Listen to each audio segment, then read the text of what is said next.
제가 먼저 읽겠습니다. 1절. 오라 너희 모든 목마른 자들아 물로 나오라. 돈 없는 자도 오라. 너희는 와서 사 먹되 돈 없이 값 없이 와서 포도주와 젖을 사라.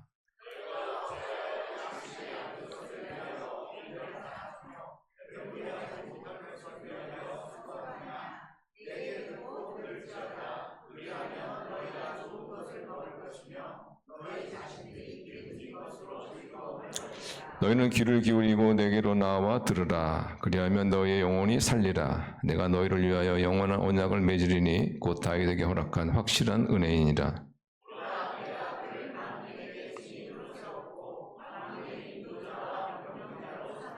보라 내가 알지 못하는 나라를 내가 부를 것이며 너를 알지 못하는 나라가 내게로 달려올 것은 여호와 내 하나님 곧 이스라엘의 거룩한 이로 말미암음이니라. 이는 그가 너를 영화롭게 하였느니라.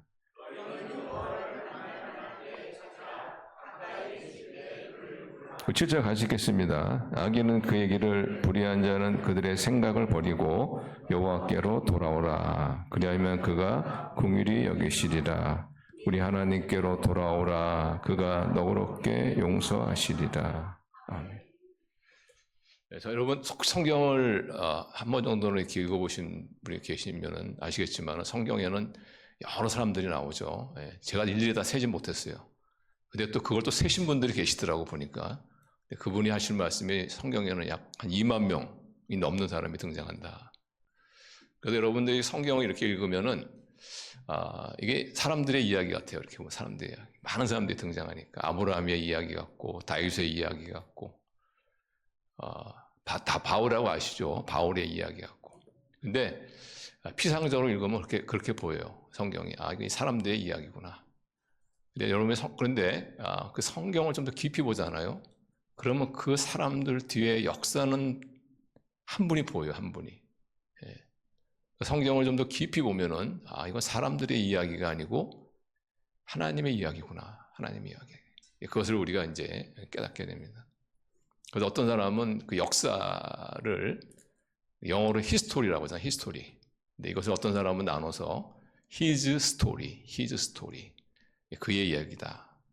그러니까 이 성경이라는 것. 근데 인간의 역사도 그렇고 성경도 그렇고 보기에는 인간들의 이야기 같지만 사람들의 이야기 같지만 그러나 그것은 좀 더 깊이 보면은 하나님의 이야기다. 하나님의 이야기. 그래서 어떤 사람은 인류의 역사를 가리켜서 구속사다 이렇게 만나. 구속사. 그러니까 그것도 역사의 하나의 그런 정의죠. 역사의 정의죠. 인류의 역사라는 것이 뭐냐? 인간을 구원하시는 하나님의 구속의 이야기다. 구속의 이야기다.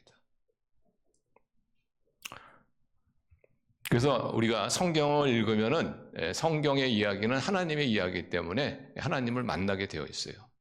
성경에 근거한 말씀을 들으면은 그 말씀에서 왜냐하면 그 말씀 자체는 하나님에 관한 이야기니까 하나님을 만나게 되어 있단 말이죠. 그래서 만약 여러분들이 혹시 성경을 읽거나 아니면 성경에 근거한 하나님의 말씀을 들을 때 만약 하나님을 만나지 못했다면은 그거는 하나님 말씀을 잘못 들은 거예요. 성경을 이야기를 들으면 반드시 하나님을 만나게 돼요. 그래서 오늘 우리가 성경 말씀을 나누면서 여러분 좀 기대 좀 하시면 좋을 것 같아요. 내가 성경은 하나님의 이야기니까 내가 정말 하나님을 만날 것이다 하는 그런 기대감을 가지시고 오늘 말씀을 좀 나눌 수 있기를 바랍니다.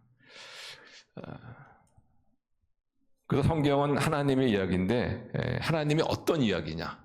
그럼 하나님이 어떤 이야기냐? 좀 더 구체적으로 말씀드리면은 성경은 하나님이 인간을 찾으시는 이야기입니다. 하나님이 인생을 찾으시는 이야기다. 여러분 하나님 그 에덴 동산하고 선악과 이야기는 다 아시죠, 그죠? 그건 아마 아실 겁니다. 그래서 하나님께서 선악을 알게 하는 나무의 과실을 따먹지 말라 그랬는데 이 뱀의 미혹을 사탄의 미혹을 받아가지고 인간이 그걸 따먹지 않아요. 그죠? 그러면서 하나님께 범죄하지 않습니까? 근데 어떤 분은 그렇게 얘기하더라고요. 뭐 선악과 하나, 사과 같은 거 하나 따먹었다고 하나님께서 뭐 그걸 또 그렇게 또 범죄했다고 또 그러시나 했던데, 근데 단순히 그 선악과를 따먹었다는 그 정도가 아니고, 뱀이 그 여자를 유혹할 때 뭐라고 유혹했냐면, 내가 이 과일을 따먹으면 내가 하나님처럼 될 것이다. 그렇게 했거든요. 그리고 보니까 너무 먹음직스러운 거예요. 그거 따먹은 거예요. 다시 말하면 인간이 범죄한 이유가 뭐예요? 하나님 노릇하려고 해요. 하나님 노릇하려고. 하나님 되려고. 여러분, 피조물이 창조되겠다는 거, 이건 좀 심각하지 않습니까? 이건 좀 심각하니까 불순종 아니에요? 그래서 그들이 그렇게 범죄하고 나서 그들이 숨지 않아요. 두려워하면서 숨지 않습니까? 아마 그때 인간 안에는 최초로 그 마음 안에 두려운 마음이 들어왔던 것 같아요. 두려운 마음. 사람이 두려워한다는 것은 그의 무의식 가운데는 자기보다 더 높은 사람이 있다는 얘기예요. 높은 존재가 있다는 얘기입니다. 그러니까 두려운 거예요. 그래서 그 아담과 하와가 하나님 두려워요. 하나님부터 이렇게 숨지 않습니까? 도피하지 않습니까? 그때 하나님께서 두려워하여 숨은 아담과 하와를 찾는 그런 장면이 나오죠. 창세기 한번 보세요. 창세기 3장 보시면은 자, 한번 한번 같이 읽을까요? 시작. 그들이 그날 여호와 하나님의 소리를 듣고 아담과 그의 아내가 여호와 하나님의 낯을 피하여 동산나무 사이에 숨은지라. 여호와 하나님이 아담을 부르시며 그에게 이르시되 내가 어디 있느냐. 이르되 내가 동산에서 하나님의 소리를 듣고 내가 벗었으므로 두려워하여 숨었나이다.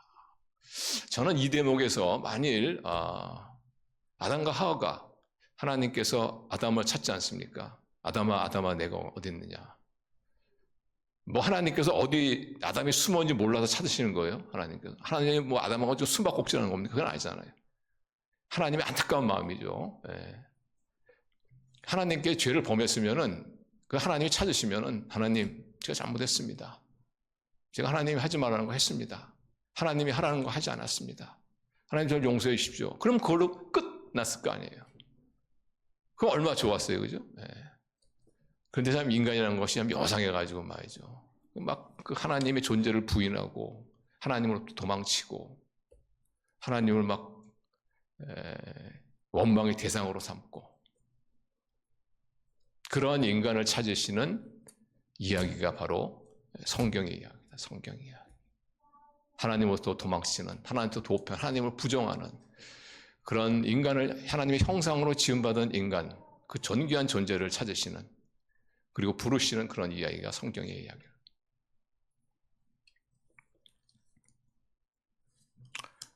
지금도 하나님은 인간을 찾으십니다.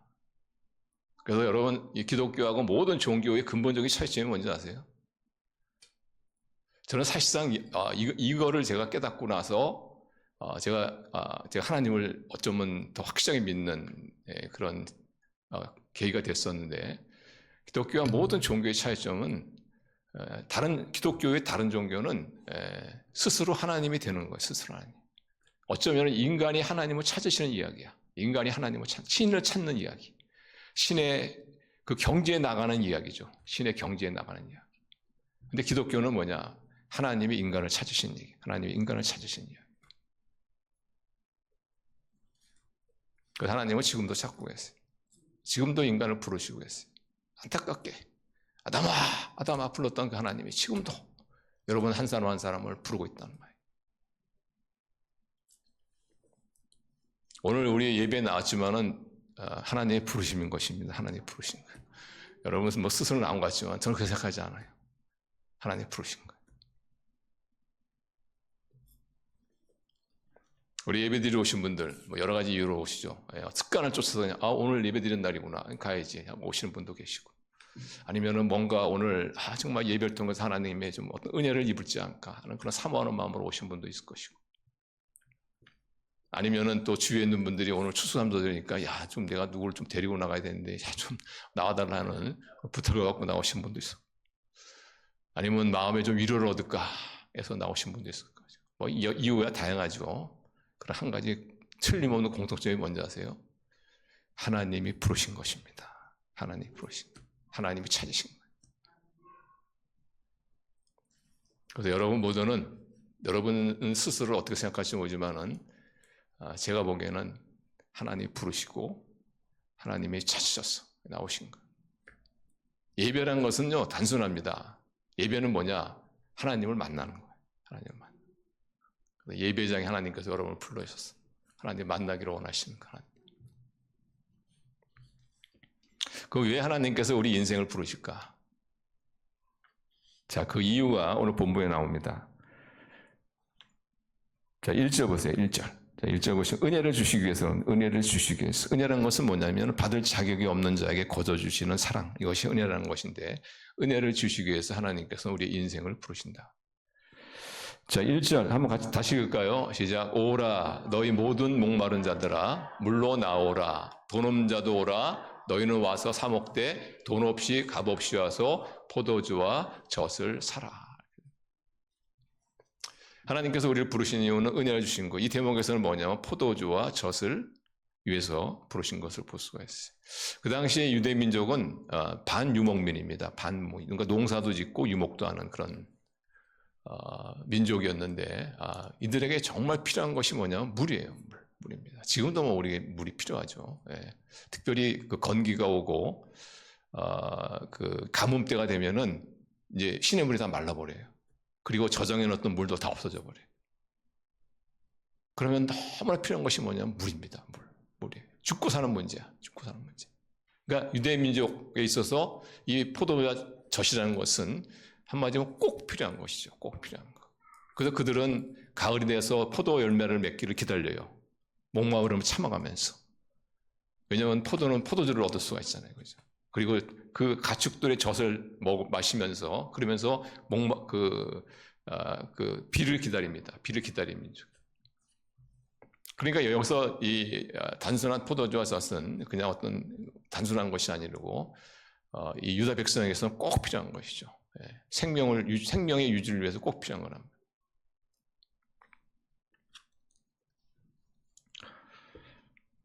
하나님께서는 우리의 인생을 왜 부르시느냐? 우리에게 꼭 필요하고 우리에게 정말 중요한 것을 주시기 위해서 그렇다.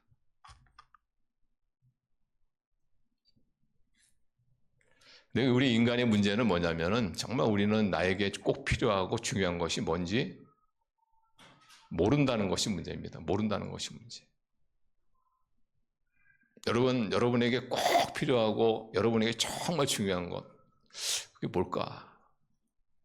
이것을 아마 두리뭉실하게 좀 제가 표현한다면 아마 행복일 것 같아요. 행복. 사람이 삶을 추구하는 이유가 뭐냐? 행복을 얻기 위해서, 행복하기 위해서. 그런 얘기 많이 하죠. 그러니까 정말 내가 무엇이 나에게 중요하고 필요한지는 몰라, 사실. 근데 그냥 두리뭉실하게 행복. 행복이 뭐냐에 대해서는 또 사람마다 다르죠. 어떤 사람은 따뜻한 부부에서 행복을 느끼기도 하고 어떤 사람은 자녀들이 정말 잘 크고 또 잘 되는 것을 보고 행복감을 느끼기도 하고 어떤 사람은 경제적인 여유가 생기면 행복감을 느끼기도 하고 어떤 사람은 남에게 좀 자신의 이름이 좀 기억되어지는 일을 하면은 어떤 행복감을 느끼기도 하고 뭐 사람들이 느끼는 행복감은 나름대로 다 다릅니다만은 그런데 그것이 정말 나에게 중요하고 나에게 필요한 거냐에 대해서는 우리는 잘 몰라요. 그냥 남이 그러니까 그냥 사는 거지. 제가 아는 어떤 분은 그 LA에 출장을 자주 가는 분이신데 이분은 LA 출장을 가면은 꼭 들르는 음식점에 해장국을 잘하는 집이 있어요. 꼭 가서 해장국 먹고 옵니다. 한번 또 출장 갈 일이 있어서 그 음식점에 들어서 해장국을 이렇게 시켜서 먹고 있는데 저쪽 테이블에 앉아 있는 분이 자꾸 시끄러니까 쳐다보는 거야. 그래서 자꾸 걸리는 거예요. 저 사람 혹시 내가 아는 사람인가 해서 봤더니 전혀 모르는 사람이에요. 그래서 자꾸 쳐다봐. 그러다 나중에는 자기가 오는 거예요. 와서는 이렇게 보면서 혹시 저 모르시겠어요? 모르시겠어요? 그러는 거예요. 잘 모르겠어요. 전혀 기억이 안 나는 그런 얼굴이에요. 잘 모르겠는데 했더니 저 그 고등학교 그 누구라고 고등학교 동창 아니냐고 그러는 거예요. 어쨌든 기억이 안 나는 거예요. 근데 그분이 와서는 이제 나 고등학교 동창이라고 하면서 막 자기 이야기를 막 하는 거야. 자기가 어떻게 미국에 오게 되었고 어떻게 미국에서 많이 고생을 했고 고생한 이야기. 그러나 자기가 나름대로 또 성공한 이야기 보니까 좀 그 차림새를 보니까 좀 성공한 것 같아요. 보니까 롤렉스 그 시계도 차고 있고 막 아주 그냥 또 옷도 좋은 옷도 입고. 그래서 쭉 얘기를 하더니 우리 집에 한번 가보자고. 우리 집에 한번 가보자고. 그런 거. 근데 이분이 지금 출장 나왔는데 뭐 남의 집에 갈 일이 있습니까 지금? 내가 지금 출장 나와서 난 일을 보고 다시 본사로 들어가야 된다. 그러니까 그러냐고. 다음에 한번 갑시다. 그리고 이제 헤어졌어요. 헤어지고 나서 가만히 그래도 잘 모르겠는 거야. 저 사람이 누구지 잘 모르겠는 거야. 근데 나중에 드는 생각이 뭐냐면은 그렇게 다가온 사람이 정말 동창인지 아닌지는 모르겠지만은 자기의 이야기를 해보고 싶은, 자기의 이야기를 하고 싶은 거예요. 자기를. 내가 성공했지만 그래도 이만큼 난 자리를 잡았다. 라는 것을 좀 자랑하고 싶은 거야, 사실. 그러니까 비슷하게 그냥 생긴 그 사람이니까 와서 이 얘기를 한 거란 말이에요. 어쩌면 우리의 인생이 그것일 수 있어요. 그래도 내가 보기에는 나는 그래도 성공한 인생이다. 라는 것을 정말 행복의 어떤 의미로 알고 살아간 것이 우리의 인생 아니냐. 그건 뭐 남들이 알아줍니까? 알아주지도 않지. 그러니까 어떻게든지 그것을 좀 나누고 싶어서. 그런 인생. 이게 정말 중요한 거냔 말이지.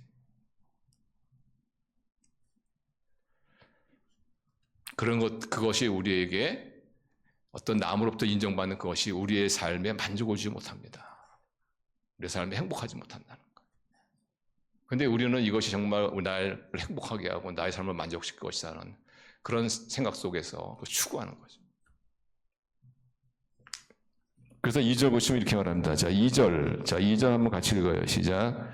너희가 어찌하여 양식 아닌 것을 위하여 은을 달아주며 배부르게 못할 것을 위하여 수고하느냐. 나를 청종하라. 그리하면 너희가 좋은 것을 먹을 것이며 너희 마음이 기름진 것으로 즐거움을 얻으리라. 우리가 정말 우리의 인생에 만족을 주고 기쁨을 주고 우리를 배부르게 할 수 없는 것들을 추구하다가 우리의 인생이 끝날 수가 있다는 거예요. 그래서 하나님께서 부르시는 거예요. 하나님께서 우리의 영혼에 만족을 주고 기쁨을 주고. 그래서 정말 우리가 모르는 알아야 될 중요하고 우리에게 필요한 것, 이것을 주시기 위해서 하나님은 지금도 인생을 부르신다.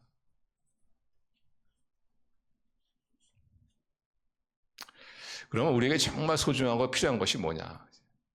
그게 3절입니다. 3절. 자, 3절 한번 같이 읽어요. 시작. 너희는 귀를 기울이고 내게로 나와 들으라. 그리하면 너희 영혼이 살리라. 내가 너희를 위하여 영원한 언약을 맺으리니 곧 다윗에게 허락한 확실한 은혜이라.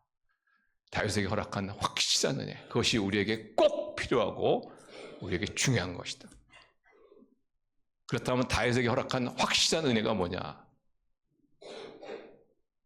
이게 바로 예수 그리스도십니다. 예수 그리스도시다. 예수님께서 다윗에게 약속하셨죠. 내가 너희 후손들의 왕위를 굳건히 할 것이고 너희 후손들을 통해서 너의 계보를 통해서 예수 그리스도 구원자를 보낼 것이다. 그래서 우리에게 정말 필요하고 우리의 행복에 꼭 필요한 분이 누구냐? 예수님이라는 거예요. 예수님.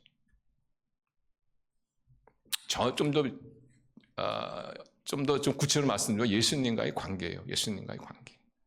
사실상 우리가 행복감을 느끼는 건 어디서 느낍니까? 관계에서 느끼죠. 관계에서. 행복은 소유에 있는 게 아니에요. 관계에 있는 것이지. 뭐 아내 같은 경우에는 남편이 정말 목숨을 다하여 자기를 사랑해주는 그런 관계 속에서 행복감을 느끼잖아요. 끝까지 자기를 책임져주고 지켜주고자 하는 거기서 행복감을 느끼지 않냐. 남편은 어디서 행복감을 느낍니까? 자신을 존중해주고 그리고 끝까지 자기가 하는 일을 지지해주는 그 속에서 행복감을 느끼지 않습니까? 이 관계 속에 있는 관계 속. 우리 부모님도 언제 행복감을 느껴요? 우리 자녀들이 외로울 때 그래도 찾아와주고 어떻게 요즘 부모님이 지내시는지 걱정해주고 이런 들 속에서 우리 부모님들은 행복감을 느끼지 않아요. 관계 속에서 느낀다. 관계 속. 그런데 이런 인간의 관계는 사실 완전하지가 못해요. 완전하지가 못해요. 정말 우리의 참된 행복은 어디서냐? 예수 그리스도. 그분과의 관계란 말이에요. 그분과의 관계에서.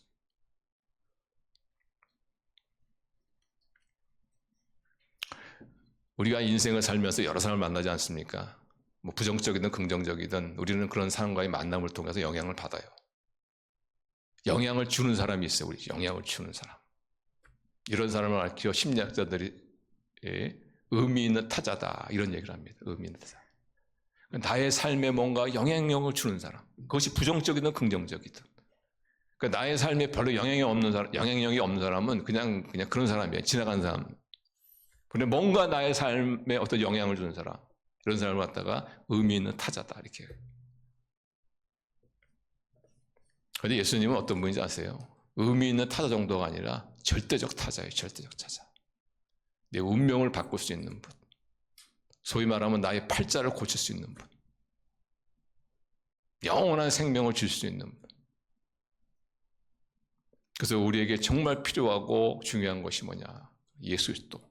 다윗에게 허락한 확실한 은혜다 말이에요. 다윗에게 허락한 확실한 은혜. 이것을 하나님께서 주시기 위해서 지금도 우리 인생을 풀으신다. 저는 오늘 이 시간에 정말 우리 하나님의 부르심을 받고 초청을 받고 나오신 분들이 정말 이 다윗에게 허락한 확실한 은혜를 구하시고 그리고 예수 그리스도를 만나시는 그런 은혜가 있기를 바랍니다. 꼭 그랬으면 좋겠어요.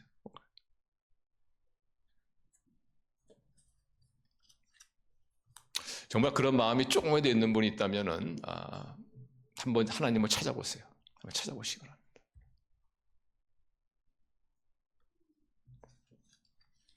그 6절에 이렇게 말하죠. 너희는 여호와를 만나면 할 때 찾으라. 가까이 계실 때 그를 부르라. 이게 무슨 말이냐면은 은혜 받는 것도 때가 있다는 얘기입니다. 그 그리스 시라쿠스에 가면은 그 이상한 동상이 하나 이렇게 서 있는데 이상하게 생긴 동상이에요. 그 발에 날개가 달려 있어. 그리고 날개는 보통 옆구리에 달려 있잖아요, 그죠? 아니 등에 달려 있던가. 근데 그거는 발에 달려 있어. 그리고 또 머리가 있는데 머리가 앞에는 머리털이 많아 이렇게 막. 저는 머리털이 별로 없는데 굉장히 많아. 그리고 뒤에는 머리털이 전혀 없어. 대머리야, 대머리. 근데 그 동상 밑에 이런 글귀가 있어요. 그대 이름은 무엇이냐? 나는 기회다. opportunity. 기회라는 거예요. 당신의 날개는 왜 발에 달려 있느냐? 나는 빨리 날아가도록 하기 위해서 달려 있다. 당신의 앞머리엔 왜 이렇게 무성하냐? 머리털이 왜 이렇게 무성하냐? 내가 올 때 나를 잡을 수 있도록, 나를 쉽게 잡을 수 있도록. 당신의 뒷머리에는 왜 머리가 없느냐? 나를 놓치면 잡을 수 없도록 하기 위해서. 기회라는 게 그런 거예요. 기회라는 게 우리가 잡을 때가 있는 거예요, 잡을 때. 근데 그 때를 놓치면 어떻게 해요? 참 어려운 거예요. 여러분 그렇지 않습니까? 그래서 우리가 정말 하나님의 이런 부르심을 받고 하나님께서 약속하신 확실한 은혜, 다윗에게 허락한 확실한 은혜인 예수도 그분을 내가 인격적으로 만나는 이 은혜, 이것도 때가 있을 때 잡아야 되는 거예요. 때가 있을 때. 저는 가끔 이렇게 어떤 분에게 이제 복음을 이야기하고 뭐 궁금한 게 많은 분들이 있어요. 보면 기독교에 궁금한 분들이 많은데 그래서 이제 여러 가지 그런 어떤 질문들을 하고 또 하나님에 대한 오해가 굉장히 많아. 하나님에 대한 오해를 너무너무 많이 합니다, 사람들이. 그래서 어떤 경우에는 그 하나님에 대한 오해 한두 가지만 풀어줘도요, 이분이 쉽게 하나님을 만나는 걸 제가 많이 경험합니다. 그래서 열심히 복음을 전하고 오해도 풀어드리고 정말 이제는 뭐 다른 거 장애가 없어요. 예수님을 영접하는 어떤 장애가 없어. 그럼에도 불구하고 자꾸 주저주저 하시는 분들이 있어. 뭔 이유인지는 모르겠어. 무슨 이유인지는 모르겠어. 전 그런 분들을 대할 때 가장 안타깝습니다. 왜냐하면 그런 기회가 이게 또 있더란 보장이 없어요. 보장이 없다니까. 사람이 자기의 마음이 열리고 그걸 받아들이는 그런 때가 그게 자주 있지 않거든요. 그래서 한 통계학자에 의하면은 그 기독교 신앙 믿음을 받아들이는 가장 많이 받아들이는 때가 언제냐면 10대랍니다. 10대. 그러면서 점점 그 기회가 줄어든다는 거예요. 그래서 50대가 넘으면 거의 불가능하다는 거예요. 불가능하다. 50대가 넘으면 하나님이라는 존재를 받아들이는 것이 거의 불가능하다는 거예요. 그만큼 강팍하다는 겁니다. 사람이 강팍하다는 거예요. 그런데도 불구하고 50대, 60대, 70대에서 예수님 믿는 사람도 있거든요. 기적이죠, 기적. 그러나 엄연히 그건 기적. 기적은요, 기적은 기적이야. 기적은 날마다 일어나지 않기 때문에 기적이에요.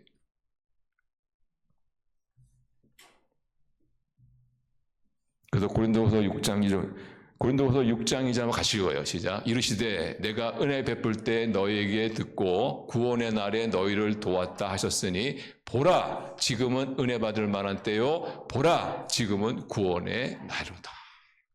지금이 은혜의 때라는 거예요. 지금이 은혜의 때. 그래서 2024년도 얼마 안 남았는데 한번 우리 아직 예수님을 믿지 못한 분이 있다면은 오늘 한번 예수님을 영접하셔서 나의 삶의 주인으로 한번 모셔서 새로운 인생 한번 터닝 포인트를 말하면 터닝 포인트. 지금이 은혜의 때다.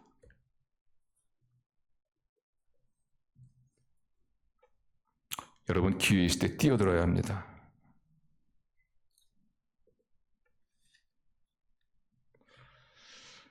가까이 해야 돼요. 가까이 해야 돼. 그래서 여러분 그 예배라는 것이 중요한 거예요. 예배라는 것이. 예배라는 것은 하나님이 부르심 아닙니까? 그 예배 왔다는 건 하나님의 부르심에 응했다는 얘기죠.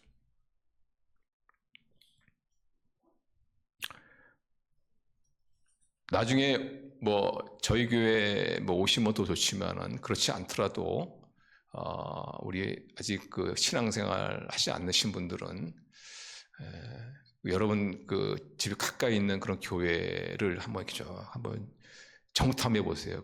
저 교회는 정말 소직하고 정말 교회다운 교회인 것 같다. 그런 교회가 있으면은 아마 기회가 있을 때마다 이렇게 예배드리러 가세요. 참 좋습니다. 그러면 예배는 뭐라고요? 하나님을 만나는 거예요. 하나님.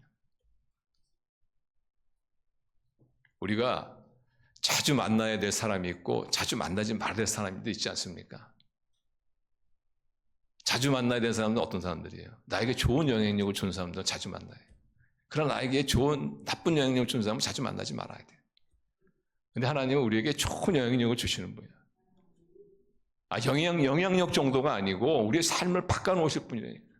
우리 운명과 우리의 존재를 바꾸신 분이에요. 존재를. 인생의 목적을 바꾸신 분. 그러니 그런 분은 자주 만나야죠. 그래서 저에게 오시면 더 좋고 그렇지 않더라도 여러분이 기회가 있을 때마다 한번 그런 마음을 가지고 자꾸 예배당에서 예배 한번 참석해 보세요. 그러면은 반드시 좋은 날이 있습니다. 반드시 좋은 날이 있어요.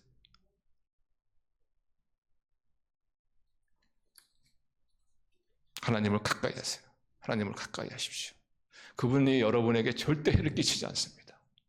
그분이 뭘로 여러분에게 해를 끼칩니까? 누구보다 하나님 사랑하시고 찾으시고 부르시고 왜? 은혜를 주시기 위해서. 다윗에게 약속한 확실한 은혜를 주시기 위해서.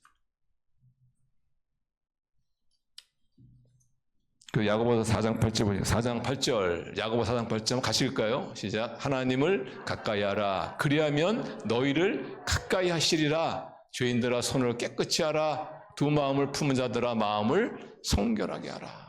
하나님을 가까이 하라.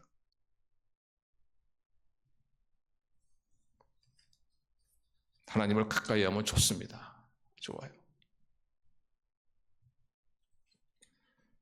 뭐가 좋습니까? 아무튼 좋아요. 그리고 가까이 해보시고 저한테 나중에 좀 말씀 좀 해주세요. 뭐가 좋았는지. 저는 100% 자신 있게 얘기할 수 있어요. 좋습니다. 나중에 여러분이 경험하시고 저한테 한번 말씀해 주세요. 그럼 하나님을 가까이 하라는 것이 구체적으로 뭐냐? 하나님을 가까이 하려면요. 따라하겠습니다. 말씀을 들어야 한다. 네, 말씀에 귀를 기울여야 돼요. 우리가 하나님을 가까이 하는 방법 중에 하나가 뭐냐면 하나님 말씀에 귀를 기울이는 거. 하나님 말씀을 들어야 돼요.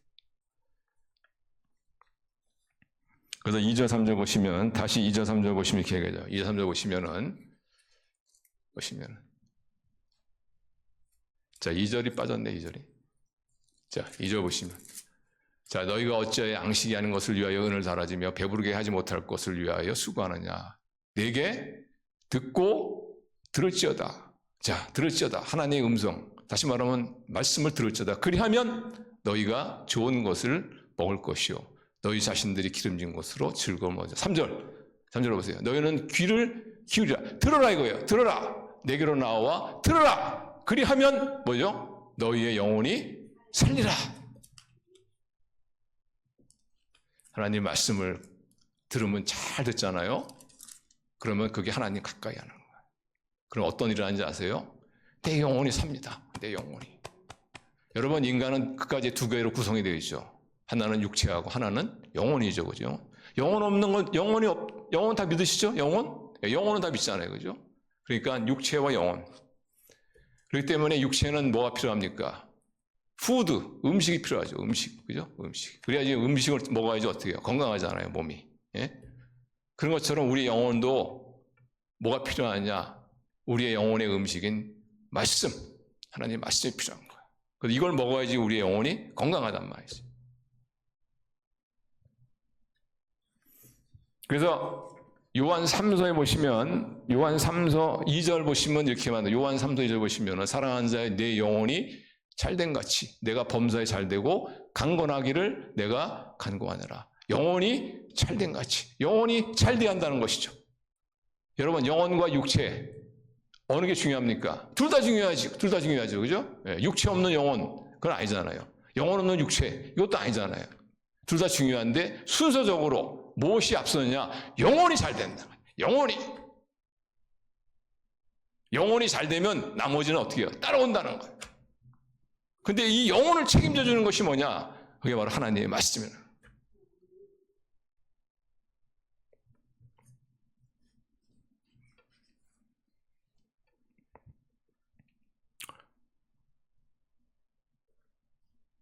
그 성경에 보시면은 여러분들 아마 들어보셨던 이야기예요. 나만 장군이라는 사람이, 이 사람이 문둥병, 한센병이죠. 거기에 걸렸는데 그 때문에 많이 고생을 합니다, 이 사람이. 근데 그 사람의 집안에 있는 여종 가운데 이스라엘 그 소녀가 하나 있었어요. 근데 소녀가 어느 날 이런 이야기를 하는 겁니다. 우리나라에 그 엘리사라는 사람이 있는데, 이 사람에게 가면은 혹시 주인님 그 병을 고침받을 수 있지 않겠습니까? 라는 그런 얘기를 하는 거예요.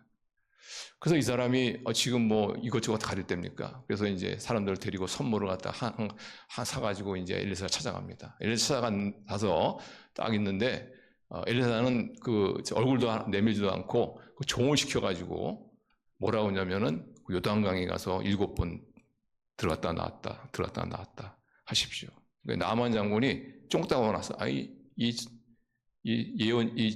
점쟁이죠. 그 다음 점쟁이 생각. 이 점쟁이 주제에 자기가 나와서 이렇게 막 아이고 오셨습니까? 들어오시죠. 이렇게 됐는데 그것도 안 하고 그냥 여정 그 종 하나 시켜가지고 딱 하니까 얼마나 화가 나갔어요. 그리고 딱 들어보니까 요단강이 그때가 요단강이 그렇게 깨끗하지가 않았어요. 이렇게 요단강이 또 작은 강이 요단강이 작은 강이요. 근데 그 나만 장군에는 유명한 그 티그리스 강, 그 큰 강, 아주 의미 있는 강 아닙니까? 그러니까 야 내가 요단강, 야 우리나라에 더 좋은 강이 있는데 내가 거기 가서 내 목욕을 하지. 야 그래서 기분 나빠 이러면서 이제 가려고 했단 말이죠. 그런데 그때 그 신하 하나가 딱 대답하기를 그래도 여기까지 왔으니까 그것도 한번 해보시죠. 그래 그럼 해보자. 그래서 그가 요단강에서 7번 나올 때 7번째 어떻게 해요? 지금 하나님 놀라운 일이 일어나죠. 놀라운. 만약에 여러분 나아만 장군이 이스라엘의 그 한 소년의 이야기를 듣지 않았다면, 그리고 그의 신하 그도 한번 들어갔다 나와 보시죠. 하나님의 신하의 말을 듣지 않았다면 어떤 일이 일어났겠어요?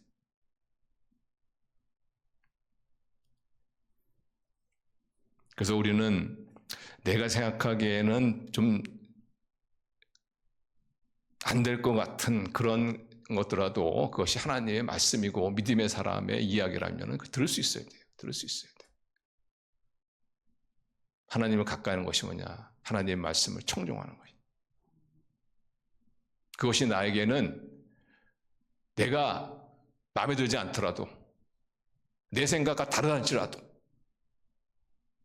그래서 여러분, 하나님의 생각과 여러분의 생각이 똑같을 수가 있어요. 다르지. 달라야 되는 거 당연하지 않겠어요?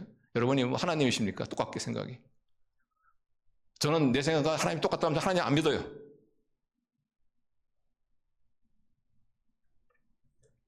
하나님의 말씀 앞에 겸손한 자가 되셔야 돼요. 여러분, 하나님이 말씀하시잖아요. 그러면은 내가 생각하기엔 저건 죽어도 아니다 하더라도 받아들일 수 있어야 돼. 순종할 수 있어야 돼. 그것이 영원히 사는 겁니다. 영원히 사는 길이.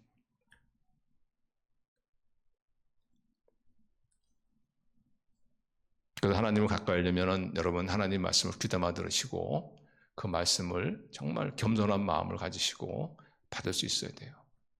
그리고 또한 죄를 버려야 합니다. 죄를 버려야 돼요. 7절에 나오죠. 7절 보시면, 자, 7절. 빨리빨리 돌려주세요. 7절. 자, 우리 같이 읽어요. 시작. 악인은 그의 길을, 불의한 자는 그의 생각을 버리고 여호와께로 돌아오라. 그리하면 그가 공의를 여기시리라. 우리 하나님께로 돌아오라. 그가 너그럽게 용서하시리라. 그러니까 하나님께로 가까이 나가려면 뭐 해야 되냐? 버려야 돼요. 뭘 버려야 되느냐? 그의 생각, 불의한 생각을 버려야 돼요. 여기서 길이라는 것은 생활 방식을 말합니다. 생각은 뭐냐? 사고 방식을 말합니다. 악한 사고 방식, 악한 생활 방식이 뭐냐? 한마디로 말하면은 하나님을 믿는데 걸림돌이 되는 것은 다 악하고 악한 사고 방식이고 악한 생활 방식이에요. 내가 하나님의 뜻대로 살려고 하는데 걸림돌이 되는 것들. 내가 하나님을 믿어보려고 하는데 걸림돌이 되는 것들. 그것이 나의 자존심일 수 있고 나의 어떤 교만일 수 있고 그런 것들 다 버려요.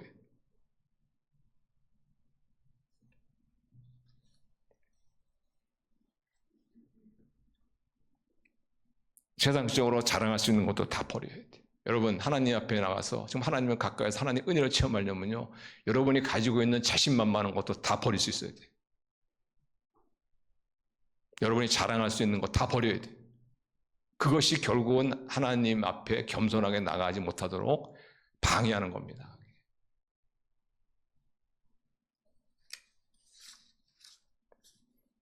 신약에 보시면은 하나님을 체험한 사람이 나오죠. 하나님께 똑같이 나가서 기도했는데 한 사람은 기도 응답 받고 하나님은 기도 응답 받지 못했어요. 기도 응답 받은 사람은 그 당시에 죄인 취급당했던 세리라는 사람이었어요. 그러나 기도 응답을 받지 못한 사람은 바리새인, 그 당시에 최고로 경건하다고 자신만만했던 사람. 그 바리새인이 나가서 고개를 번쩍 들고는 아주 자랑스럽게 기도하지 않습니까? 그것도 눈을 뜨고는 기도가 아니라 자기 자랑이죠. 나는 뭐 열심히 뭐 헌금도 하고 나는 뭐 금식도 하고 난 저 세리처럼 저렇게 난 지저분한 그런 인생을 살지 않은 저는 의로운 사람입니다. 하나님께서 그 기도를 듣지 않았어요. 탈락! 하나님께서 누구에게 기도 드렸냐? 세리의 기도. 세리의 기도는요, 아주 단순해요. 하나님, 저를 살려주십시오. 하나님, 저를 살려주십시오. 하나님이 아니면 저 죽습니다.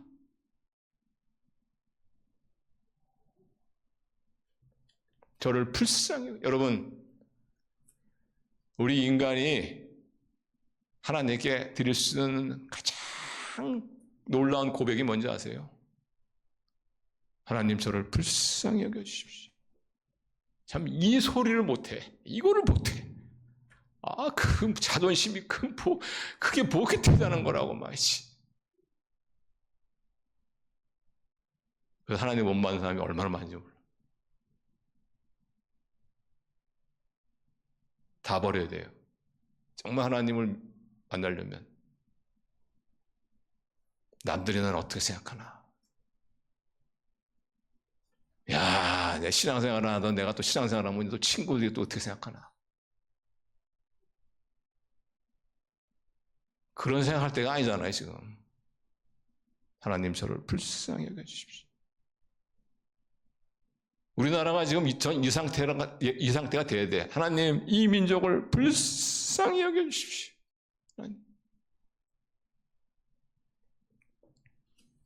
세리는 기도응답 받았어요. 하나님 은혜를 입었어요. 불쌍히 여김을 받았어요. 긍휼하심을 받았어요. 찬양하며 그는 그 산을 내려왔어요.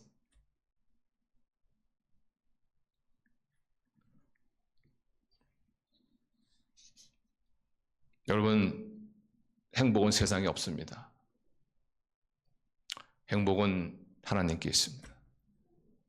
하나님의 은혜와 축복 가운데 있습니다. 그분에게 욕심을 내십시오. 다른 그 어떤 욕심보다도 하나님께 한번 욕심을 내보세요. 하나님, 예수님께 한번 욕심을 내보세요. 그분께 나가셔서 기도하세요. 하나님, 저를 불쌍히 여겨주십시오. 저를 살려주십시오.